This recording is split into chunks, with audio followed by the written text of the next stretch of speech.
I need you to understand something before I tell you the rest. My daughter Lily was 7 years old when every mirror in our house cracked at 6:14 in the morning on a Tuesday. She was sitting cross-legged on the bathroom floor, humming a melody I'd never taught her. And when the glass split across every reflective surface in our home, simultaneously, she looked up at me and smiled. Not the way a child smiles when she finds something funny.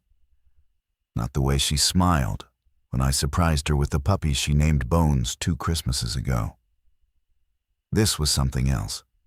This was recognition, like she had been waiting for it. I'm recording this because I need someone to understand what happened in the 48 hours between that moment and the collapse of everything I thought I knew about the world. My name is Daniel Voss. I'm 36 years old.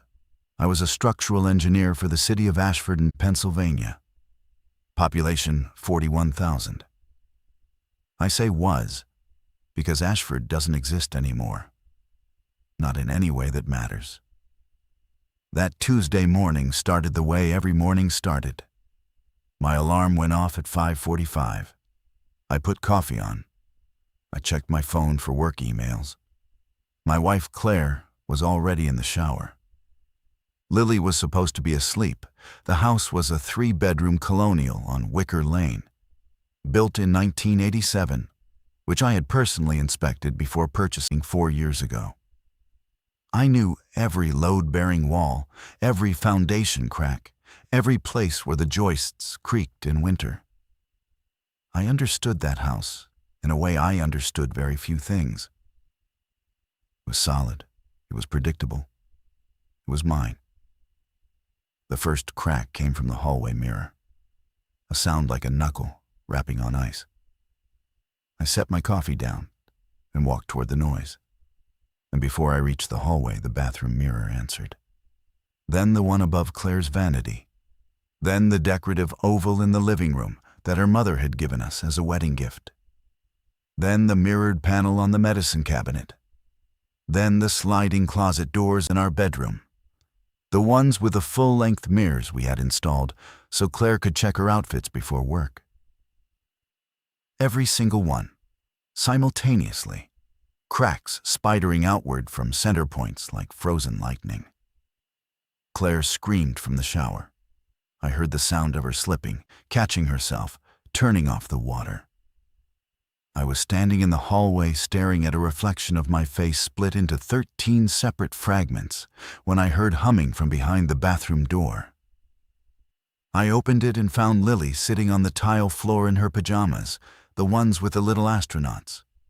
And she was looking up at me through the cracked vanity mirror with that smile. That patient, knowing, ancient smile that did not belong to a 7-year-old girl.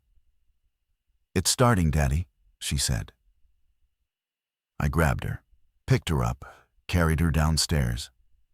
Claire came running in a towel, dripping water across the hardwood, demanding to know what had happened.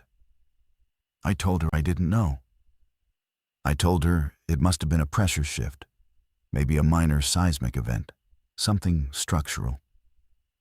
I was lying, and I knew I was lying, and some part of me understood that the explanation I was constructing was a wall I was building between myself and the thing I had seen in my daughter's eyes. We spent that morning cleaning up glass. Claire called her sister, Margot, who lived 20 minutes away in Cedar Falls. Margot said nothing unusual had happened at her house. I called my neighbor, Paul Driscoll, a retired electrician who lived 2 doors down. Paul said his bathroom mirror was fine. No cracks, no sounds, just our house, just us. By noon, Lily was playing in the backyard with Bones as if nothing had happened. Claire had settled into a quiet, tight-lipped irritation that I recognized as her way of processing fear. She reorganized the kitchen cabinets. She wiped down counters that were already clean. She avoided looking at the blank spaces on the walls where the mirrors had hung. I stood at the kitchen window and watched my daughter throw a tennis ball for a dog that refused to fetch it. And I told myself that everything was fine, that it was structural, that houses, do strange things. 48 hours later, Paul Driscoll would try to eat my wife alive in our driveway. The first report came through on the local news at 4 that afternoon. A disturbance at Ashford Memorial Hospital. Patients in the emergency ward exhibiting erratic and violent behavior. The anchor read it with the same detached professionalism she used for school board meetings and water main breaks. No alarm, no urgency. Just a ticker at the bottom of the screen that said, Ashford Memorial on temporary lockdown, police responding. Claire noticed it before I did. She was folding laundry on the couch with the television on in the background, and she said, "Daniel, come look at this." I walked in from the garage, where I'd been inspecting the foundation for cracks, finding none, and watched the segment. It lasted 40 seconds. They cut to a commercial for a dealership in Harrisburg. I pulled out my phone and searched for local news. Nothing beyond the same brief statement. I opened the Ashford Community Facebook group, which I rarely visited, and found 3 posts from people who worked at the hospital. One was a nurse named Teresa Galvin, who wrote in capital letters that something was very wrong and that the lockdown was not a drill. Another was from an orderly named Marcus, who posted a 9-second video that had already been removed by the time I clicked on it. The third was from a woman I didn't recognize asking if anyone knew why there were 6 ambulances parked outside the East Wing. I showed Claire. She looked at the posts with the expression she wore when she was calculating whether something deserved real concern or whether I was catastrophizing. Claire was a family therapist. She had spent her career helping people distinguish between anxiety and genuine threat. She applied this framework to everything, including me. "It's a hospital," she said. "Things happen at hospitals." I wanted to agree. I wanted that to be enough. But Lily had come inside 20 minutes earlier, and she was sitting at the kitchen table drawing with crayons. And when I walked past her, I glanced down at the paper and stopped. She had drawn our house. Every window was dark except one. In that one window, she had drawn a figure in red crayon, a shape that was not quite human, with too many lines extending from its torso like fractured ribs pushing outward through skin. Beneath the drawing, in the careful block letters she had learned in first grade, she had written the word soon. I took the drawing. I folded it and put it in my back pocket. I did not show Claire. I told myself it was because I didn't want to worry her. The truth was more complicated. The truth was that I was terrified of what Claire might say, which was that our daughter needed to see someone, that the mirror incident had affected her psychologically, that this was a normal response to a frightening stimulus. I was terrified because I didn't believe that was the explanation. Something deeper, something I could not articulate and did not want to name, was whispering to me that Lily was not reacting to what had happened. She was anticipating what was coming. At dinner, Lily ate her chicken nuggets and apple slices and asked for more milk. She talked about a book her teacher, Mrs. Pratt, had read to the class about a caterpillar. She kicked her feet under the table the way she always did. She was completely, unremarkably normal. And that normalcy should have reassured me. But it sat on top of the morning like a thin sheet of ice over black water. Claire and I put her to bed at 8. We read her a chapter from a book about a mouse who sailed across the ocean. She fell asleep before the mouse reached the second island. Claire kissed her forehead. I stood in the doorway and watched my daughter's chest rise and fall in the glow of her nightlight, the one shaped like a crescent moon. And I searched her sleeping face for some trace of what I had seen that morning. There was nothing. Just Lily. Just my girl. Downstairs, Claire poured herself wine and asked me what I thought had caused the mirrors. I gave her the seismic theory again. She nodded slowly, not believing me, not challenging me, just filing it away in the space between us, where we stored the things we weren't ready to discuss. At 10:30, I checked the news again. The hospital story had disappeared entirely. No update, no follow-up. The community Facebook group had been scrubbed of the earlier posts. Teresa Galvin's account appeared to have been deactivated. I sat in the dark living room with my phone casting blue light across my face and felt the architecture of the normal world trembling beneath me, like a bridge I had certified as safe, but could suddenly hear groaning. I woke at 3 a.m. to the sound of Lily talking in her room. Not crying, not calling for me, talking. A quiet, conversational tone that I could hear through the wall, steady and rhythmic, as if she were having a phone call. I lay still for a moment, listening. Claire was asleep beside me, her breathing slow and even. Bones was at the foot of our bed, his head raised, ears forward, a low vibration in his chest that I had never heard before. I got up. The hallway was dark, except for the thin line of light beneath Lily's door. I stood outside it and listened. "They won't understand at first," she said. "That's okay. They never understand at first." Silence. Then a sound I couldn't identify. A faint clicking, like teeth tapping together rapidly. "Daddy will try to fix it. That's what he does. He fixes things." I opened the door. Lily was sitting upright in bed, facing the window. The curtains were open. Outside, the street was empty and orange under the sodium lights. She turned to look at me, and for a fraction of a second, a sliver so thin I could almost convince myself, I imagined it, her pupils were wrong. Too large, too still, reflecting light in a way that human eyes should not. Then she blinked, and she was Lily again. "Daddy, I had a bad dream." I crossed the room and sat on her bed. I pulled her close and felt her small body warm against my chest. Her heart was beating normally. She smelled like the strawberry shampoo Claire used on her hair. She felt completely and entirely like my daughter. And yet my hands were shaking. "What was the dream about, sweetheart?" "The neighbors were sick," she said. "Really sick.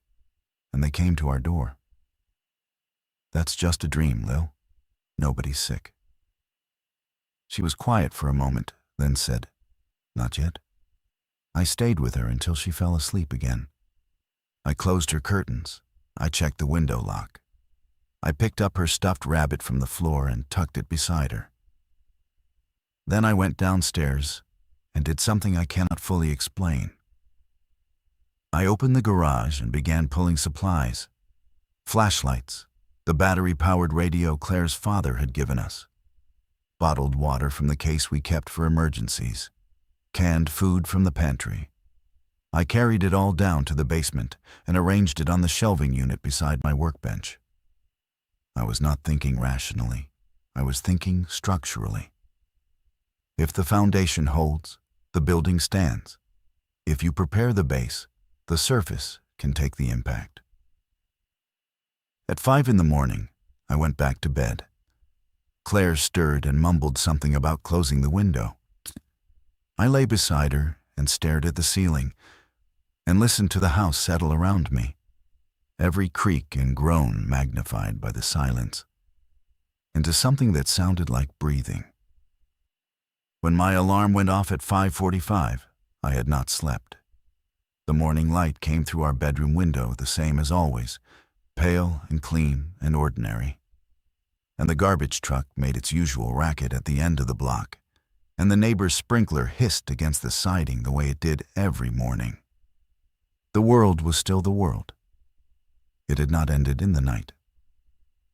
I went to work. I do not know why. Routine, maybe. Denial, probably. I drove the 16 minutes to the municipal engineering office and sat at my desk and opened a file on the Garner Street Culvert project and pretended to care about drainage calculations, while refreshing the local news every 4 minutes on my phone. Nothing new about the hospital. The city's website had a press release about the summer concert series in Founders Park.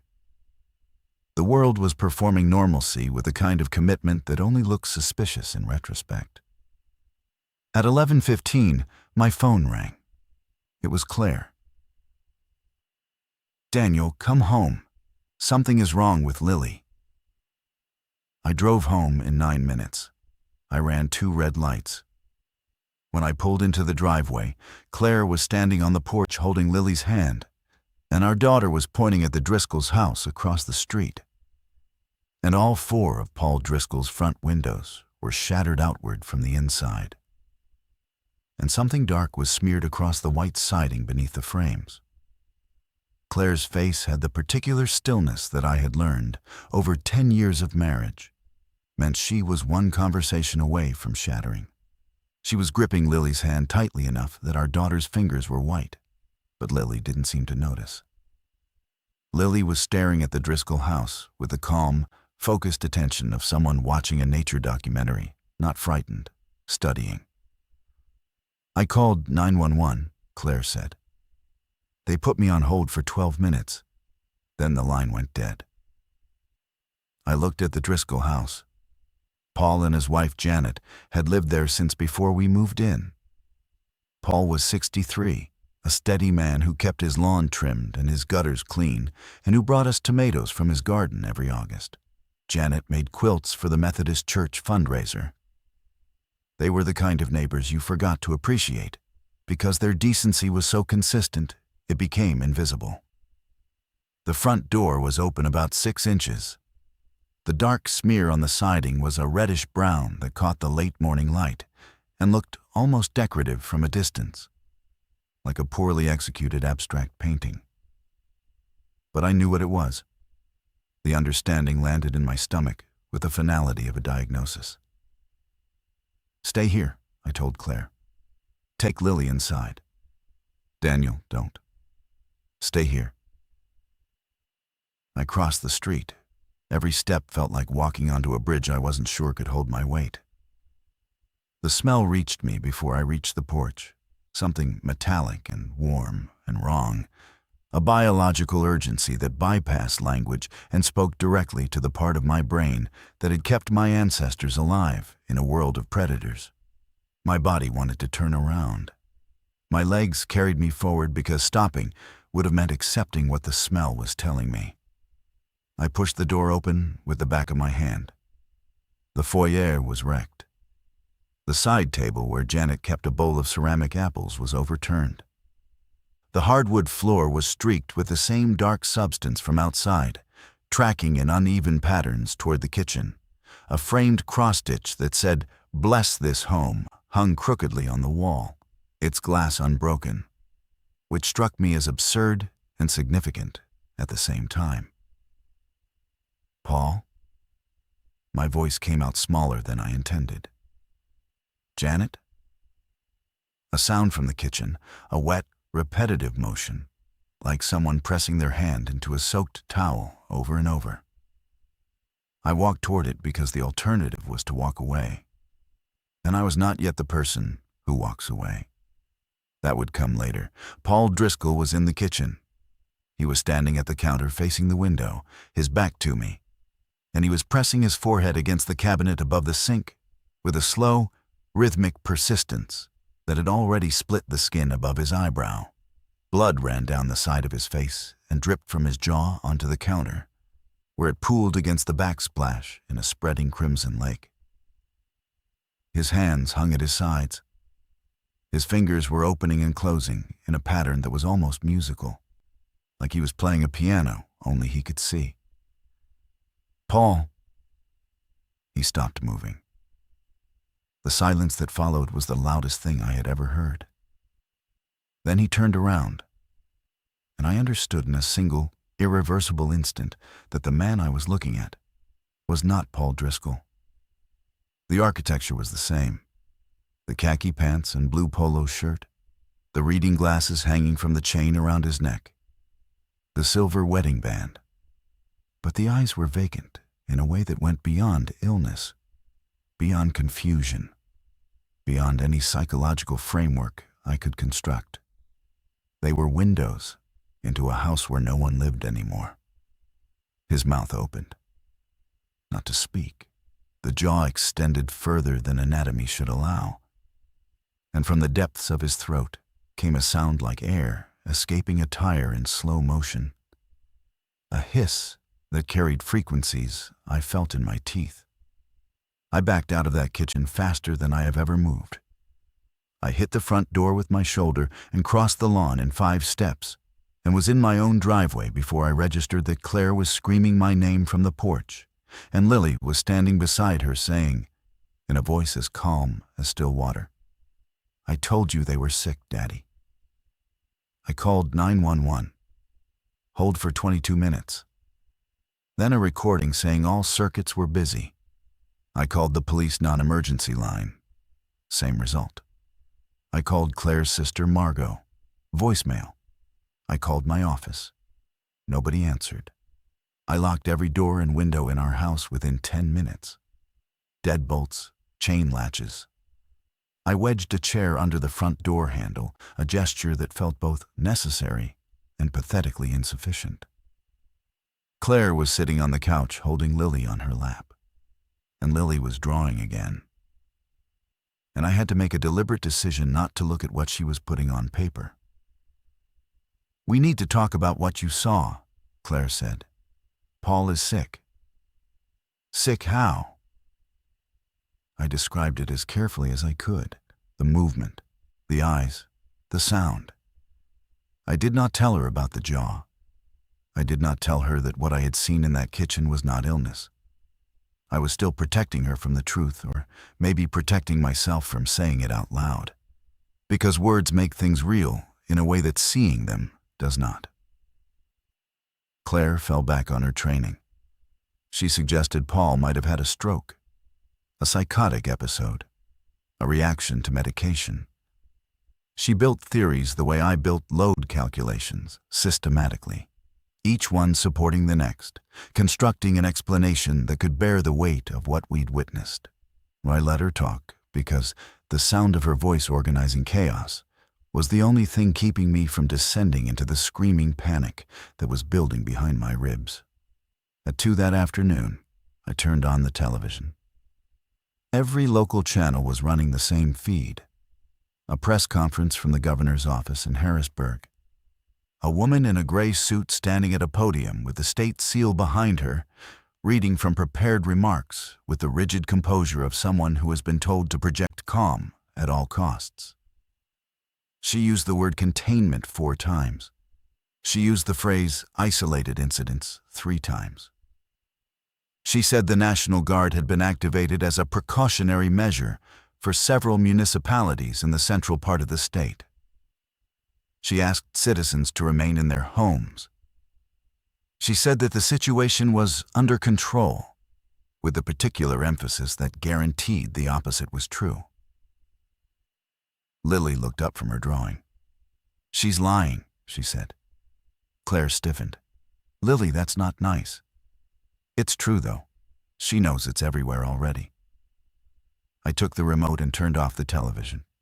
I knelt in front of my daughter and looked into her eyes, searching for whatever I had seen at 3 in the morning, searching for the wrongness in her pupils.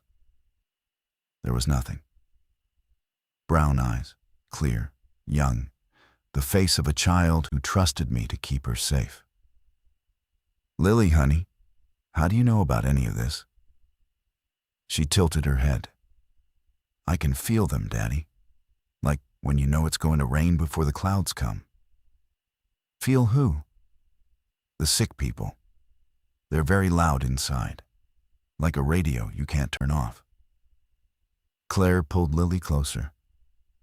The look she gave me over our daughter's head was one I had never seen before. A combination of terror and maternal ferocity, and something that might have been accusation. As if I had somehow allowed this to happen. As if my failure to explain the mirrors had opened a door through which this strangeness had walked into our family. I went to the basement. I sat on the concrete steps and pressed my palms against my eyes until I saw stars. The supplies I had gathered the night before sat on the shelving unit in neat rows, and their presence frightened me more than anything else, because it meant that some part of me had known. Some part of me had listened to my daughter and believed her before my conscious mind had permitted the belief. My phone buzzed. A text from my coworker, Ramesh Gupta. 4 words. "Don't go outside, Daniel." I typed back, "Where are you?" 3 dots appeared and disappeared. Then his response, "Office, locked in conference room. There are 6 of them in the parking lot. They got Hansen." Tom Hansen, our supervisor. 51 years old, 2 grandchildren. A man who brought donuts on Fridays and told the same joke about his golf swing every single week. I stared at the phone and understood that the world I had built my life around was already gone. It had ended sometime between the mirrors cracking and this moment. And I'd been living in the afterimage, the way light persists behind your eyelids after someone turns it off. By evening, the electricity was flickering. Not going out entirely, just stuttering every few minutes, like the grid itself was developing a nervous tic. Each flicker sent shadows jumping across the walls, and each time the light stabilized, I found myself holding a breath I hadn't realized I'd taken. Claire was in the kitchen heating canned soup on the stove because she said she didn't trust the microwave during power fluctuations. But I knew the real reason was that cooking gave her hands something to do. She was operating inside the structure of domestic routine like a pilot flying through turbulence by focusing on the instruments. As long as she was feeding our family, the world still made sense. I was at the living room window with the curtains parted 2 inches, watching Wicker Lane. The Driscoll's house was dark. Across the street in the other direction, the Munoz family's minivan was still in the driveway. But I hadn't seen anyone enter or leave since morning. 3 houses down, the Chen's motion-activated porch light kept triggering over and over, responding to something in their yard that I couldn't see from my angle. At 7:30, a military vehicle drove down our street. Not a Humvee. Something larger. It moved slowly, its headlights washing across the facades of our neighbors' homes. And a spotlight mounted on its roof swept back and forth across lawns and windows with the methodical indifference of a machine that was searching without expectation of finding anything good. A loudspeaker crackled, and a recorded voice instructed all residents to remain indoors, secure windows and doors, and await further instructions. The vehicle passed our house without stopping and turned right at the end of the block and was gone. Lily was at the dining table eating her soup. She had not spoken since her comment about the governor's press conference, and her silence was somehow worse than the things she'd been saying. She ate slowly and deliberately and stared at the wall with an expression I could only describe as listening. "Lily," I said, "what do you hear?" Claire shot me a warning look from the kitchen doorway. "They're getting closer," Lily said. "Not to our house, to each other. They're finding each other." Who is finding each other? The sick people. They move alone at first, but then they start to hear each other, like I hear them, and they come together. Claire set down the ladle she was holding. "Daniel, I need to talk to you. Now, kitchen." I followed her.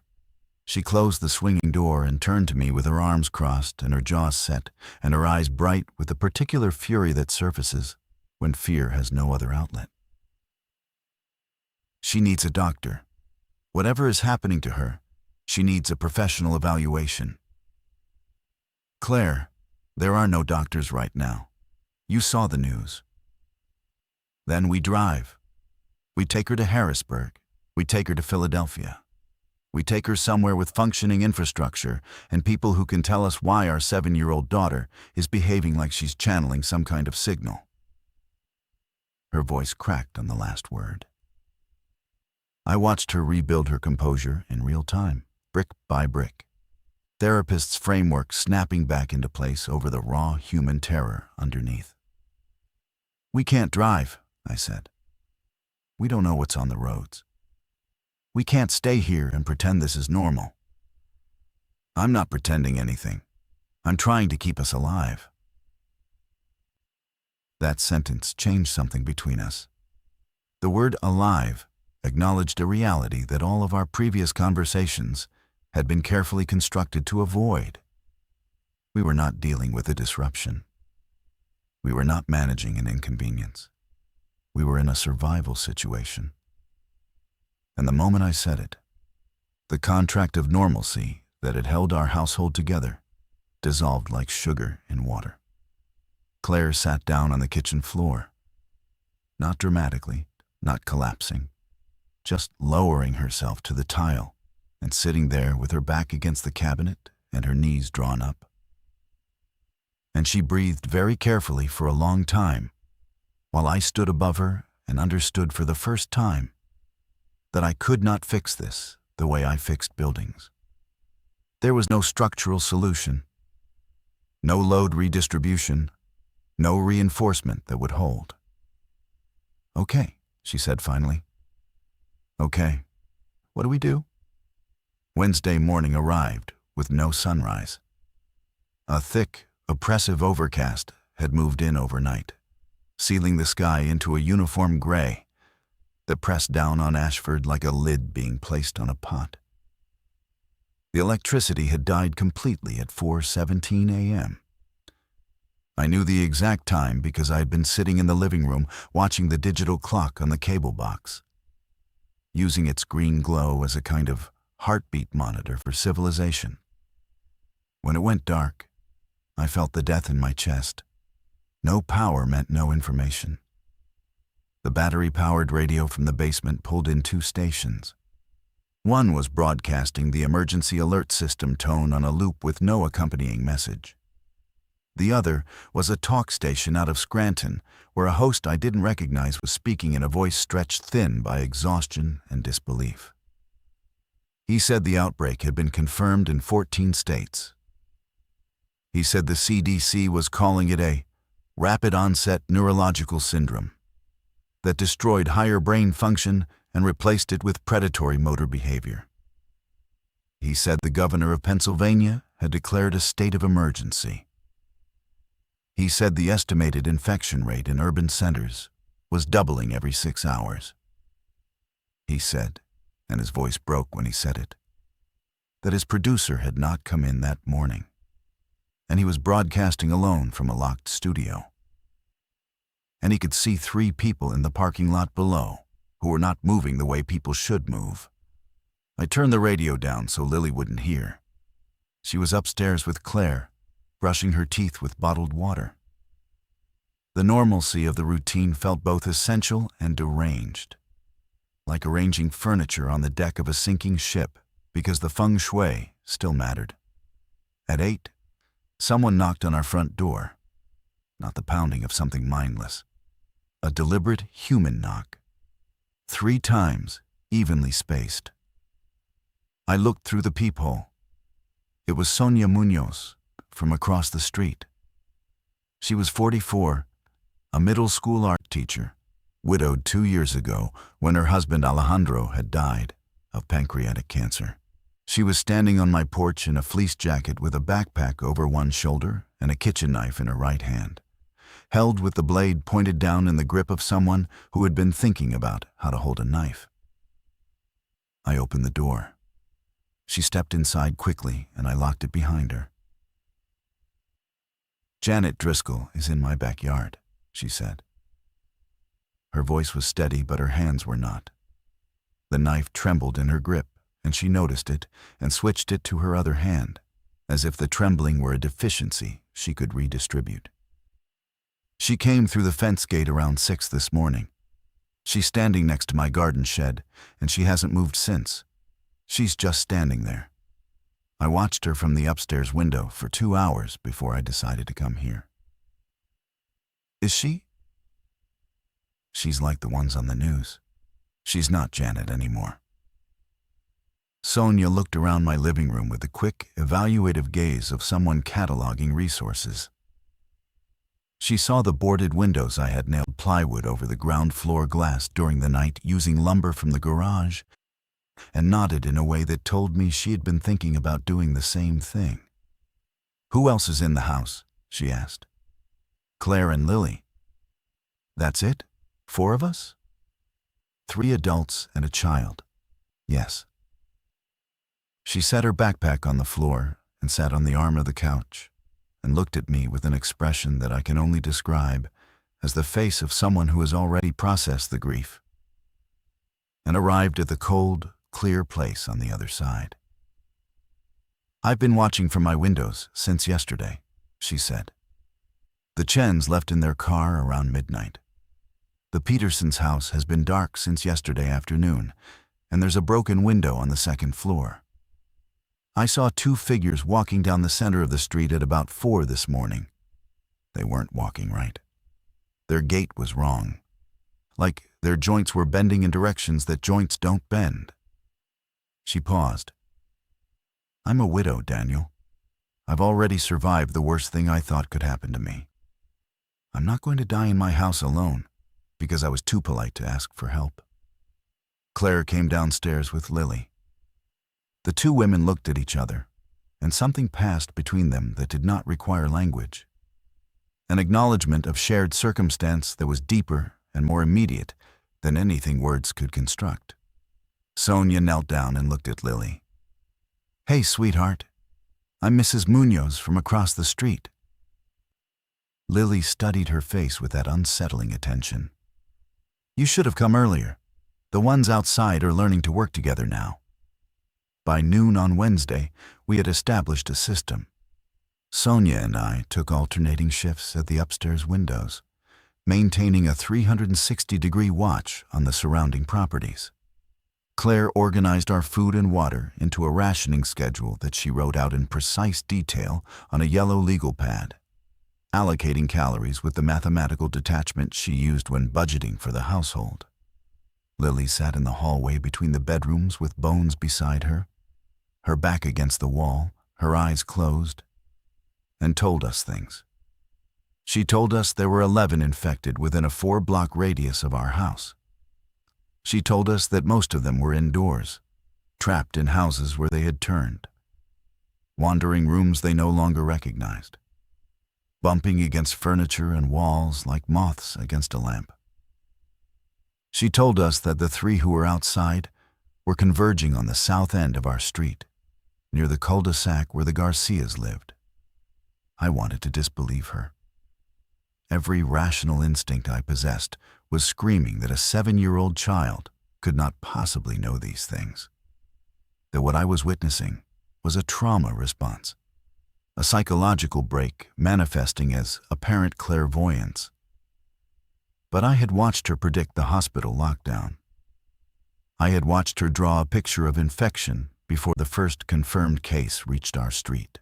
I had watched her tell us about Janet Driscoll being in Sonia's backyard before Sonia arrived at our door. Sonia accepted Lily's information without question. When I asked her why, she told me that her grandmother in Oaxaca had been a curandera who spoke to the dead, and that she had grown up in a household where the inexplicable was not dismissed simply because it could not be measured. "Your daughter is connected to something," she said. "I don't need to understand it to use it." Claire resisted. She sat with Lily and asked gentle, therapeutic questions designed to probe the origin of these claims, to find the seam where reality met confabulation. Lily answered every question patiently, as if she were the adult and Claire were the child who needed things explained slowly. After an hour, Claire came to me with the yellow legal pad gripped in her hand and said, "I can't find a clinical explanation. She shouldn't know these things. She knows these things." At 2 in the afternoon, Lily opened her eyes and said, "Someone is coming. Not sick, running." Sonia was at the front window. She confirmed it 30 seconds later. A figure moving fast down Wicker Lane from the north, a young man in jeans and a torn jacket, sprinting with the desperate, unsustainable velocity of someone being chased. Behind him, maybe 40 yards back, two figures moved in the wrong way, that disjointed, hyperextended gait that Sonia had described. The young man saw our boarded windows and changed direction toward our house. He hit the front door with both palms and screamed for help with a voice that cracked at the top of its register. I looked at Claire. She looked at Sonia. Sonia looked at me. "Open the door," Claire said. "We open the door." I unlocked the deadbolt and the chain and pulled the door open, and the young man fell inside, and I slammed it shut and locked everything and pressed my back against it, while Sonia pushed the hallway bookshelf against the frame. We heard the two figures reach the porch. Something hit the door from outside. Not the frenzied hammering of rage, a single, testing impact, as if the thing outside was assessing the structural integrity of the barrier. Then another. Then silence. The young man was on the floor of our foyer, gasping, his face streaked with dirt and tears. He was maybe 22. A student, from the look of him, university hoodie under the torn jacket, a lanyard with an ID card around his neck. "Thank you," he managed between breaths. "Thank you, thank you. My name is Ethan. Ethan Calloway. I was at the university. The campus is gone. Everything is gone." He looked up at us from the floor, 4 strangers in a boarded house. And I watched him decide to trust us, because the alternative was unthinkable. His eyes landed on Lily, who was standing at the top of the stairs looking down at him. And something in his expression shifted. "Your daughter," he said to me. "Her eyes just—" "I know," I said. "We'll explain later." Ethan told us what had happened at Ashford University in fragments over the next 2 hours, sitting on the couch with a glass of water that he drained and refilled 3 times. He was a graduate student in biology, which would matter later, though none of us could have known it at the time. The first case on campus had appeared Monday afternoon in the chemistry building. A professor named Dr. Yoon had collapsed during a lecture, seizing on the floor of the auditorium while 40 students watched. Campus paramedics arrived within 4 minutes. By the time they reached him, the seizure had stopped and Dr. Yoon had stood up and walked out of the building without speaking to anyone. 2 students who followed him to make sure he was okay were found an hour later in the parking structure, unresponsive, with bite marks on their arms and necks. By Tuesday morning, campus security had sealed the dormitories. By Tuesday evening, the seal had broken. Ethan described a night of running through buildings he had spent 3 years navigating by memory, except now, every corridor was a potential ambush, and every doorway a mouth that might swallow him. He had hidden in a supply closet in the biology lab for 9 hours. He had listened to the sounds of his classmates dying through a ventilation duct and had been unable to do anything except press his hands over his ears and cry. He escaped through a basement window at dawn and ran. 2 miles through residential streets, past overturned cars and broken storefronts, and a school bus sitting diagonally across an intersection with its emergency exit hanging open. He saw a woman standing on the roof of a grocery store, screaming for help. He saw a child, no older than Lily, walking alone in the middle of the road with blood on her dress, moving with that wrong gait, that mechanical, predatory drift. He kept running because stopping meant dying, and dying meant never telling anyone what he had seen. "There's something else," he said. And his voice dropped to a register that told me the next thing he said would be the worst. I was in the biology lab. I had access to the department's microscope array. Before I hid in the closet, I examined a blood sample. One of my classmates, Priya, she was scratched on the stairwell and she was changing. She let me take blood before she got too far gone. What I saw under the microscope was not a virus. It was not a bacterium. It was not a parasite. He looked at each of us in turn. The cells were reorganizing, not dying, not being consumed, reorganizing into a structure I have never seen in any biological literature. It was like watching architecture being built at the cellular level. Something was constructing a new system inside the existing one, using the host's own biology as raw material. Building what? Sonia asked. I don't know, but the structures had a symmetry that doesn't occur in nature. They were geometric, intentional. Whatever is doing this isn't random, and it isn't accidental. The room was silent. Lily came down the stairs and walked to where Ethan was sitting, and looked at him with her head tilted at that angle that I had begun to associate with her accessing whatever frequency she was tuned to. You're right, she told him. It's not a sickness. It's a signal. And the mirrors cracked because the signal arrived. Ethan stared at her. Then he looked at me with an expression that combined scientific curiosity, human fear, and the dawning realization that he had stumbled into a house where the most important intelligence asset was a 7-year-old girl in astronaut pajamas. How long? He asked her. How long before it reaches us? It's already here, Lily said. It's been here since the mirrors. The question isn't when it arrives. The question is how long the walls hold.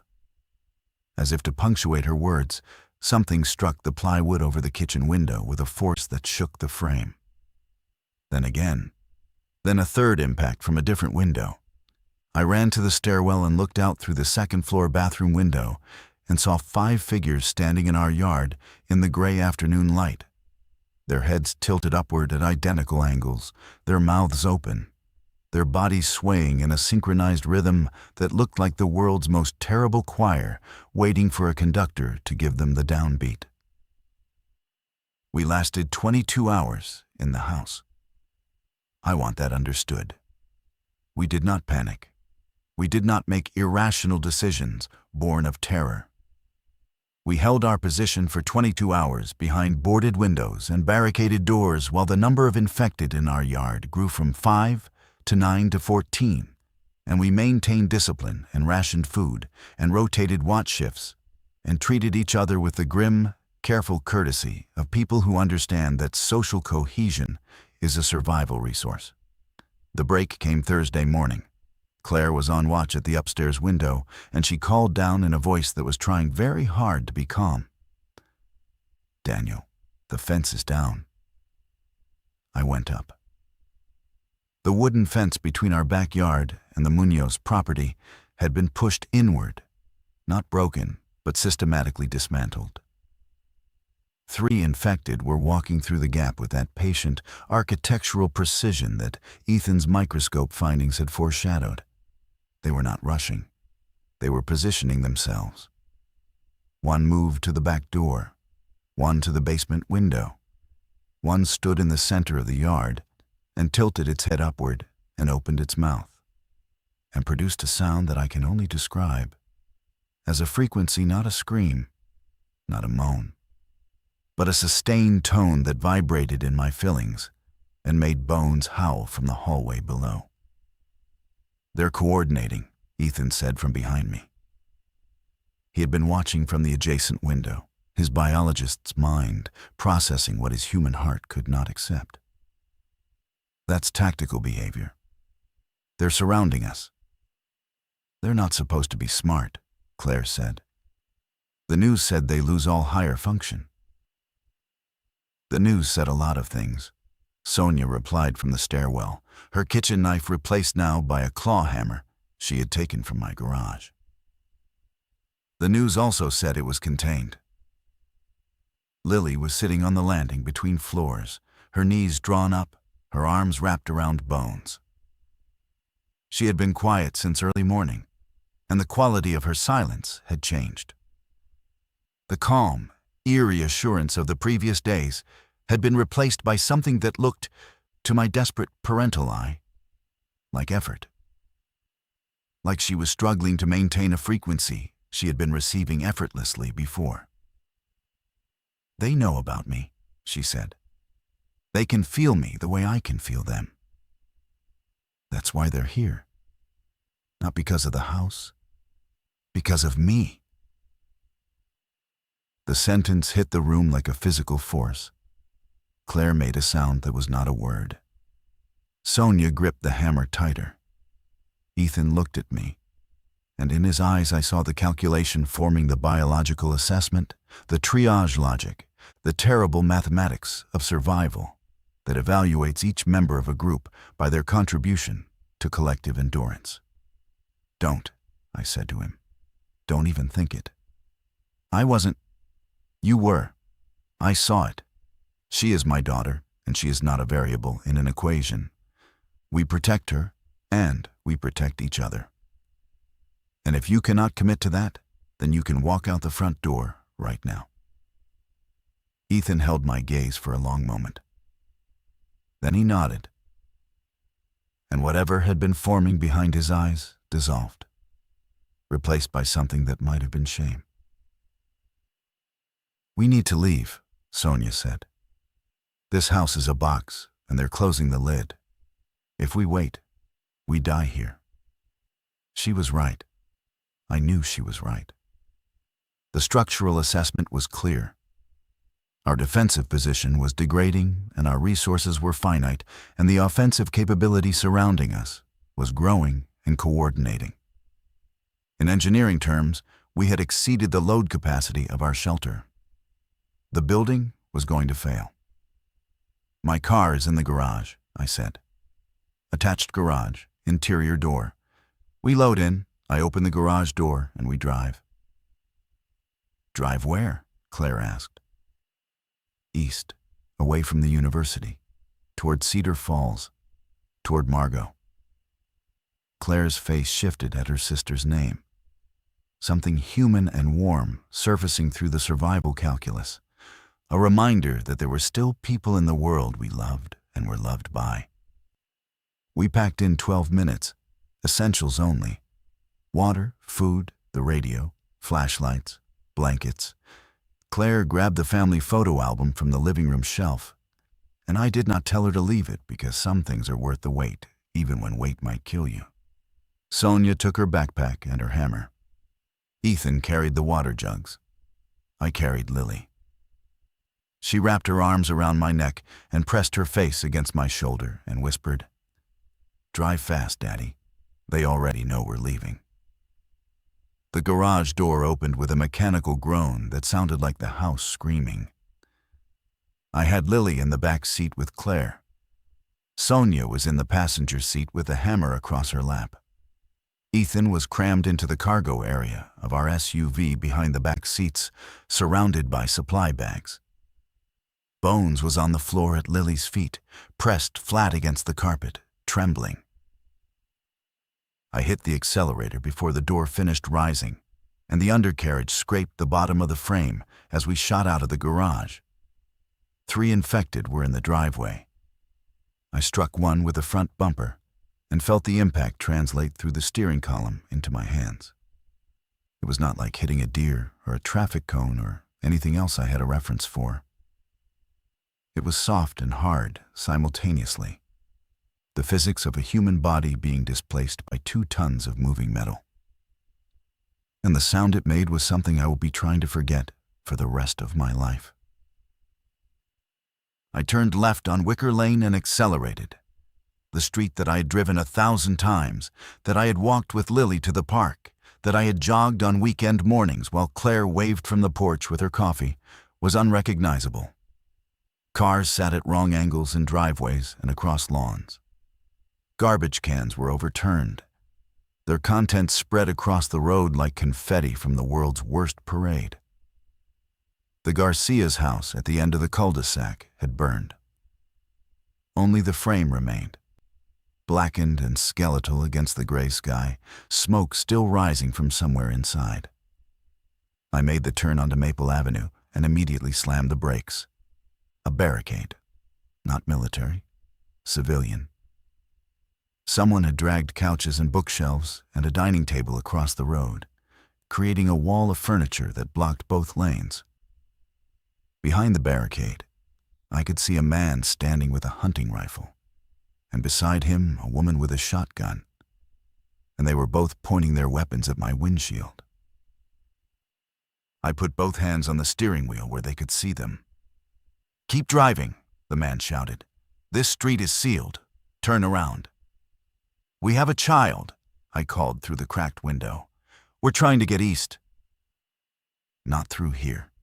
We've got 14 people behind this line, and we are not letting anyone through. Turn your vehicle around, now."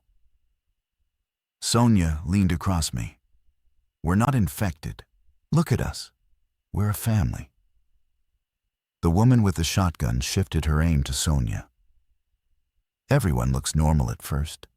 We've watched people walk up talking and smiling, and then try to tear your throat out. Turn around." I put the car in reverse. I did not argue. I did not try to negotiate. The fear in that man's voice was not the kind that responds to reason. It was the fear of someone who has already seen trust exploited, who has already opened a door for a neighbor and watched that neighbor transform into something predatory. He was not being cruel. He was being logical, and his logic was indistinguishable from cruelty. And I understood him completely because I was becoming him. I found an alternate route through a residential side street that connected to Route 11, the 2-lane highway that ran east toward Cedar Falls. The street was eerily empty. Lawns were uncut but not yet overgrown. Sprinkler systems were still running on timers, watering grass that no one would mow again. A child's bicycle lay on its side in a driveway, with its front wheel still spinning slowly, pushed by a breeze that carried the smell of something burning from the direction of downtown. We reached Route 11, and I pressed the accelerator to the floor. The engine responded with a roar that felt like defiance. The road stretched ahead of us, straight and open, lined with trees that were green and full and indifferent to the collapse of the species that had planted them.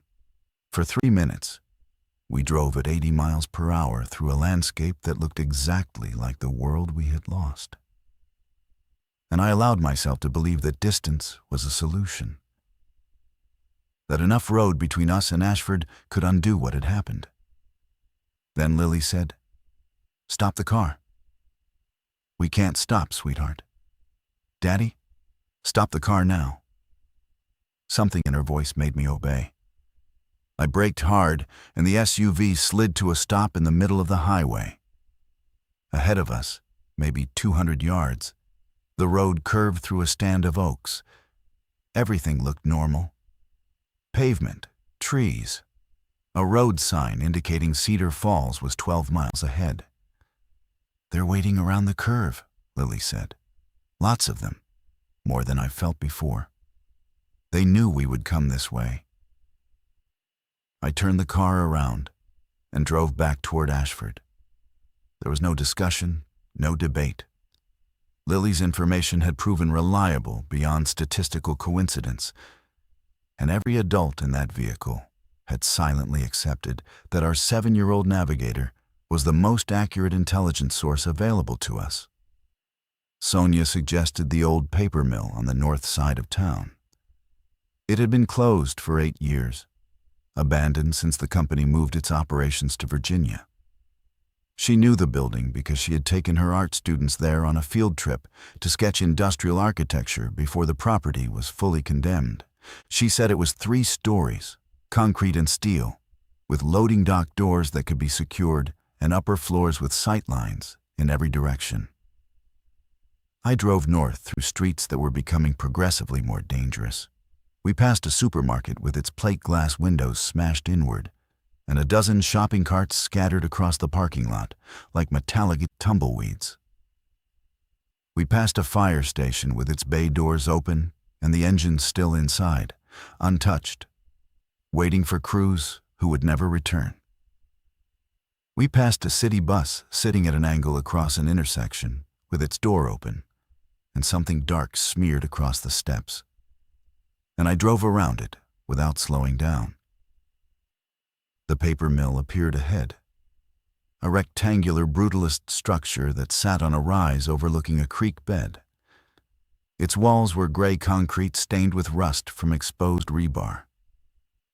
The windows on the lower floors had been boarded over by the property management company.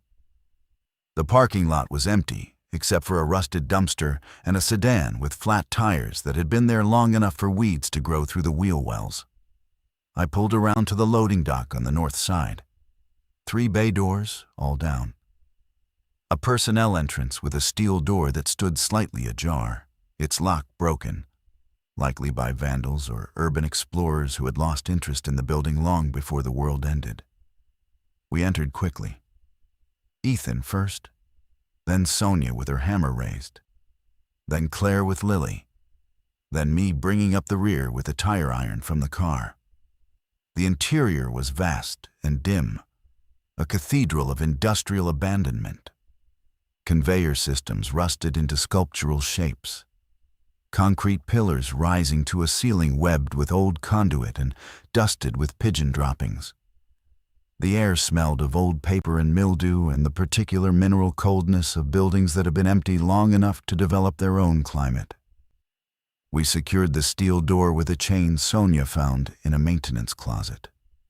We explored the first floor methodically, clearing rooms in pairs, finding nothing but abandoned office furniture and a break room with a calendar on the wall, still showing March 2018. The second floor was open warehouse space, empty except for wooden pallets stacked against the far wall. The third floor had offices with windows that overlooked the town in 3 directions. From the north-facing windows, we could see the highway. From the west, the residential neighborhoods we had fled. From the south, the downtown core of Ashford, where thin columns of smoke rose from multiple points like the town was slowly exhaling its last breath. We could see figures moving in the streets below, tiny at this distance, their movements distinguishable from normal human locomotion, even at a quarter mile by that distinctive, wrong rhythm. Ethan stood at the south window and counted. He stopped at 40. 40 visible infected in a 6-block stretch of downtown Ashford, moving in loose clusters of 3 to 5, converging and separating in patterns that he said reminded him of flocking behavior in birds. Collective intelligence without individual consciousness. Swarm logic. "We should stay high," Sonia said. "3rd floor. 1 stairwell to defend. Clear sight lines. If they come, we'll see them before they reach us." Claire was sitting against the wall with Lily in her lap. And Lily had her eyes closed again. And that expression of effort was back. The concentration of someone tuning a radio through heavy static. "What do you hear, sweetheart?" Claire asked. And the question was asked without skepticism, without therapeutic framing, without any of the professional distance she had maintained before. She asked it the way you ask a scout what they see from the ridge. She asked it because she needed the information. "There's a place they're all moving toward," Lily said. "A center, like a nest. The signal is strongest there. It's pulling them." "Where?" Lily opened her eyes and pointed south. "The hospital." We spent Thursday night on the 3rd floor of the paper mill. Sonia and I took turns on watch. Claire slept with Lily curled against her, bones pressed against both of them, forming a unit of warmth and breathing in the darkness. Ethan sat apart, his back against a desk, writing in a small notebook by the light of a flashlight held between his teeth. When I asked what he was writing, he said he was documenting everything. The cellular reorganization he had observed under the microscope. Lily's apparent ability to sense the infected. The coordinated behavior patterns. The signal theory. "If we survive," he said. Someone needs to understand what happened here. Not the news version, not the government version, the actual science. And if we don't survive. He held up the notebook. Maybe someone finds this. The thought was so specific and so resigned that it hit me harder than anything else that had happened. Ethan was 22 years old. A week ago, his biggest concern had been his thesis defense. Now he was writing a record for a future that might not include him. And he was doing it with the methodical calm of a man who had made peace with his own expendability. I did not make peace with mine. I refused. Every time I looked at Lily sleeping in Claire's arms, every time I heard her small breathing sounds or saw her fingers twitch in whatever dreams a child who can sense the apocalypse has, I fortified the refusal. I would not be expendable. I would not allow myself the luxury of acceptance. My daughter needed me alive and functional and capable of making whatever terrible decisions the next hour demanded. Friday morning brought clarity and catastrophe. The overcast broke just after dawn, and sunlight poured through the mill windows with an almost offensive beauty, painting the industrial decay in gold and amber. I stood at the south window and looked at Ashford and saw it clearly for the first time since the collapse began. The town was finished. Not destroyed in the dramatic, cinematic sense. Not burning or leveled. Just finished. The infrastructure remained. The buildings and roads and traffic lights cycling pointlessly through their automated sequences, red to green to yellow with no one to obey them. But the human element, the movement and noise and activity that distinguished a town from a collection of structures, was gone. What moved in the streets below was not human anymore, not in any functional definition, and their numbers had grown overnight. Lily woke and came to stand beside me. She took my hand and looked down at the town and said, "The signal is getting louder. They're almost ready." Ready for what?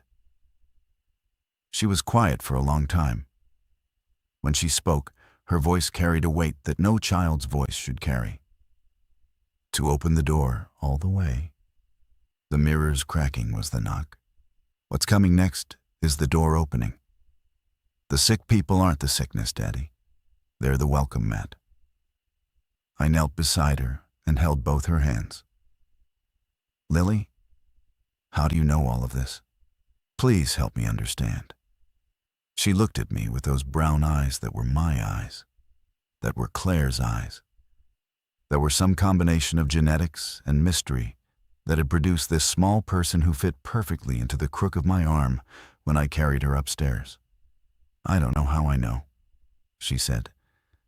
It's like how you know a building is going to fall before it falls. You see the cracks. You understand the weight. You feel it in the structure. I feel this the same way. The world has cracks, Daddy, and something on the other side is leaning against them. Ethan appeared behind us, his notebook open. The hospital. You said the signal is centered there. If this is a transmission, if the cellular reorganization is responding to some kind of external signal, then the source matters. If we could get to the source, if we could understand it, maybe we could interfere with it, disrupt it.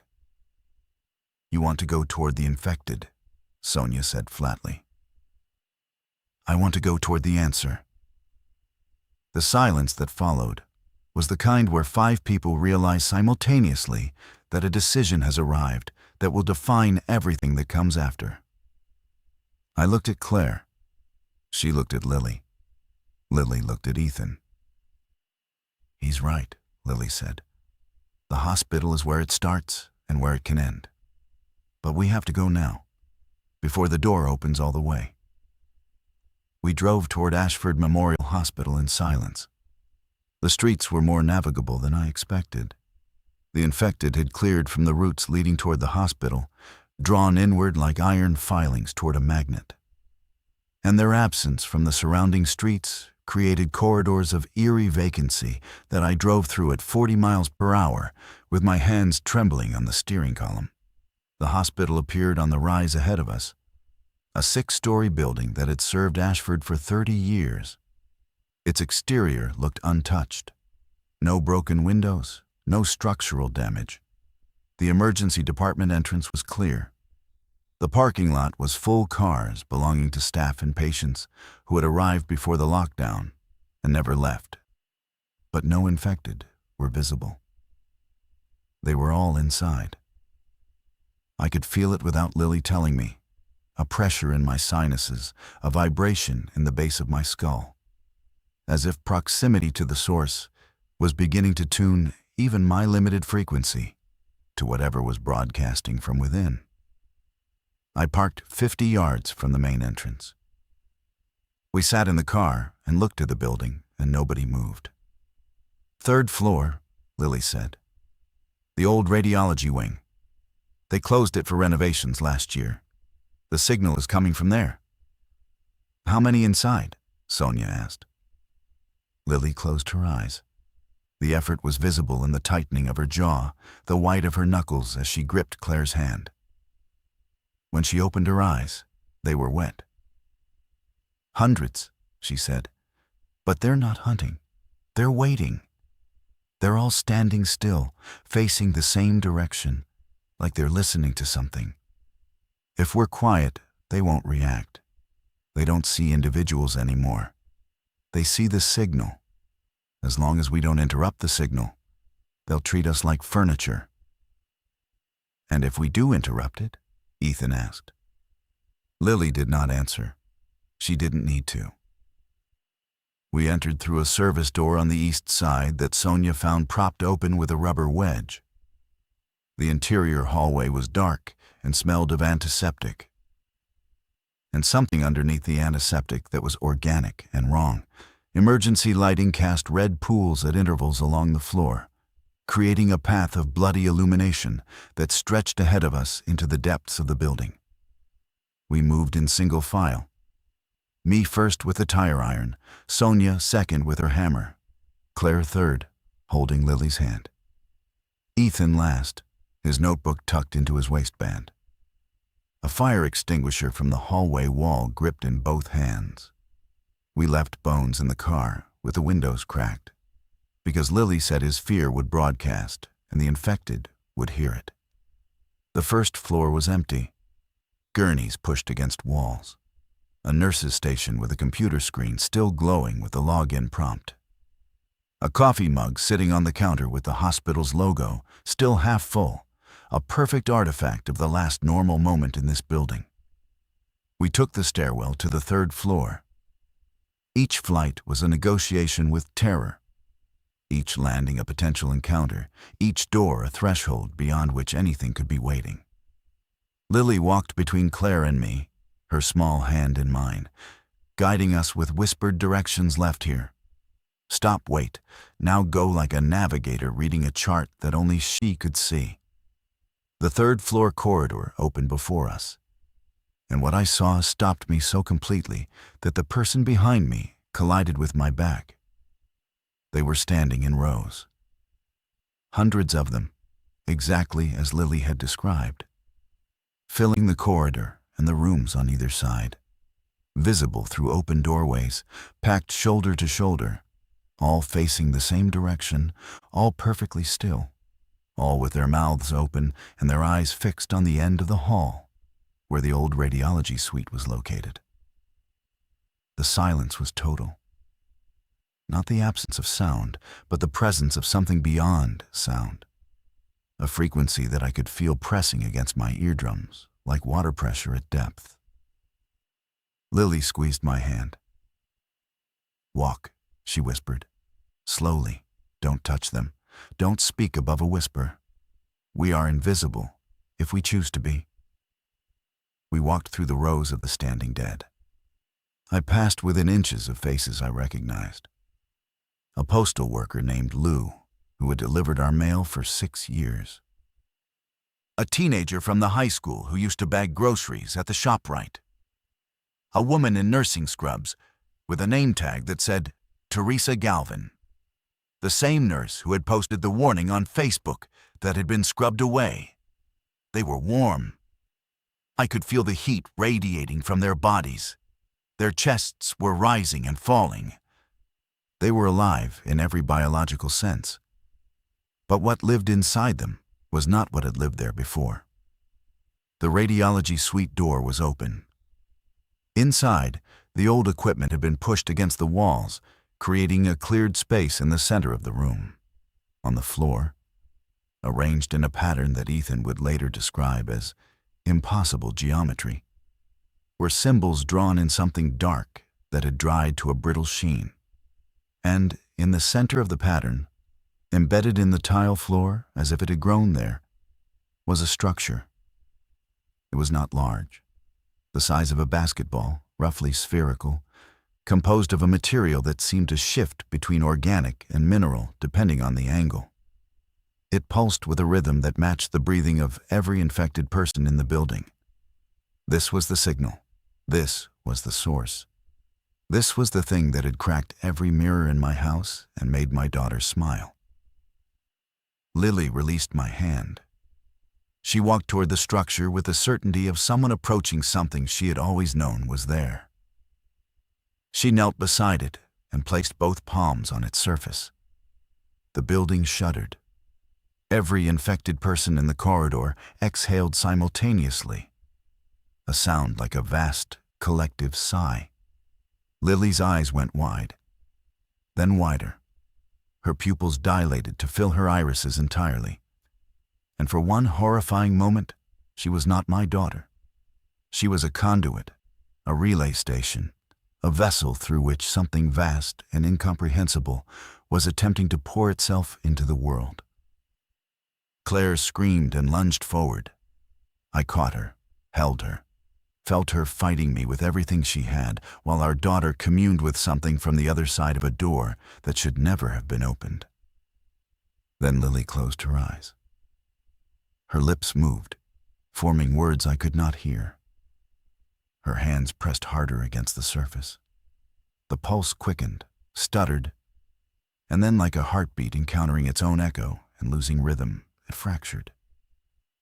The structure cracked, not shattered, cracked. The same pattern as the mirrors, the same spiderweb fracture radiating from a center point, except this time, the center point was my daughter's hands. The sound that followed was not a sound. It was an absence. The frequency that had been pressing against my eardrums vanished so suddenly that the silence felt like pain. In the corridor, bodies collapsed, not violently, gently. Like marionettes whose strings had been cut, they folded to the floor in a cascade of soft impacts. Teresa Galvin crumpled against the wall. Lou the postal worker slid sideways. The teenager from ShopRite sat down, as if exhausted, and leaned his head against the doorframe. Lily pulled her hands away. The structure was dark and still. She turned to face me, and her eyes were brown again, clear again, young again, and she was crying. I closed the door, Daddy. I closed it. I picked her up and held her against my chest, and her small arms wrapped around my neck with a ferocity that I will carry in my body until the last synapse in my brain fires its final signal into the dark. Claire pressed herself against both of us. Sonia stood guard at the doorway with her hammer raised, watching the collapsed figures for any sign of reactivation. Ethan knelt beside the cracked structure and examined it with shaking hands, already composing the entry in his notebook that would try to explain what no notebook could contain. We walked back through the corridors of the fallen. Some were dead. Most were breathing, but unconscious. The signal was gone. The coordination had dissolved. Whatever intelligence had been assembling itself through their reorganized biology had been severed from its source. And what remained were human bodies trying to remember how to be human. We drove out of Ashford that evening, east on Route 11, past the curve where Lily had said they were waiting. They were there, but they were on the ground, scattered across the highway like the aftermath of a concert where everyone had simultaneously fallen asleep. We drove around them carefully, and no one moved, and no one spoke. And the only sound was Lily humming quietly in the back seat.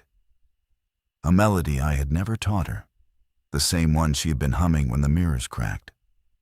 We found Margot in Cedar Falls. She was alive, barricaded in her apartment with 2 neighbors and a baseball bat. The outbreak had touched Cedar Falls lightly, a handful of cases, quickly contained when the signal failed. Margot held Claire for 10 minutes without speaking, and then knelt down and looked at Lily and said, "Something's different about you." And Lily said, "I know." Ethan left 2 weeks later with his notebook, heading toward what remained of the university system. He promised to document everything. I believed he would. Sonia stayed. She moved into the apartment next to Margot's and taught art to the children in the building's makeshift school, and never once mentioned the hammer she kept under her bed. Lily stopped hearing the signal the day we left Ashford. She was a child again, fully, completely, ordinarily. She drew pictures of dogs and houses and sunshine. She forgot the words she had spoken in the hospital. She forgot the structure and the pattern and the door. I did not forget. I carry the memory of my daughter's hands on that impossible surface every day. And I understand now what she was trying to tell me from the beginning. Some people are built to fix things. Structures, systems, bridges and foundations. And some people, the rare and terrible and beautiful ones, are built to stand between what is and what wants to come through, and hold the doors shut with nothing but their bare hands and the stubborn, radiant insistence of being human. She is 8 now. She draws butterflies. She has no idea what she's saved. I do.